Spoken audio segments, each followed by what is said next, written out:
Earlier tonight, I took you on an exclusive tour of Florence State Prison, the central unit there. Showed you a day in the life of a corrections officer. If you missed that, it's going to be on my Facebook page as soon as the show is over here. But now I want to show you part of that prison complex that really has some history. In 1908, before Arizona was even a state, it started work on a state prison. And that prison had this building. Its dark gray concrete walls still rising high above the prison yard. And it's still full of prisoners. It's not only the oldest prison building in use in our relatively young state, but ranks among the oldest continuously used buildings in our state, period. It was built with all inmate labor. We actually had the inmates come up on a train from Yuma. Before Florence, Arizona's prisoners were housed in the Yuma Territorial Prison. They were moved here when this yard was built. So you can see when we're looking at this by some of the architecture, I mean, it looks old, the formed cement here.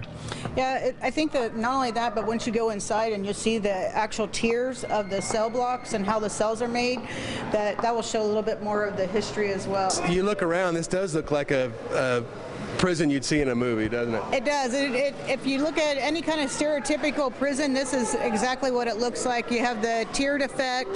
There's runs on both sides. They stopped designing cell blocks like this quite a while ago because they found that the inmates, when they can face each other, it can get very noisy in here, and that can also lead to problems when they communicate and feed off each other. But this building isn't the only working antique in the yard. The front gates date back to that same period. They don't make the parts for these gates any longer, so when we do have troubles with them, they have to be manufactured either in-house or we have to have a machinist actually help us with the parts. That's how old the gates are. The Department of Corrections had to get a special waiver to keep inmates in this old building because cell size requirements have changed in the last 100 years. It has a little bit of antique to it. We still house inmates in there, and it's still going strong. So it is kind of like a little piece of Arizona history, I guess.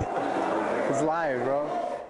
History is still being used. Cell Block 2 was featured in 2 big movies. Stir Crazy, that was way back with Gene Wilder and Richard Pryor.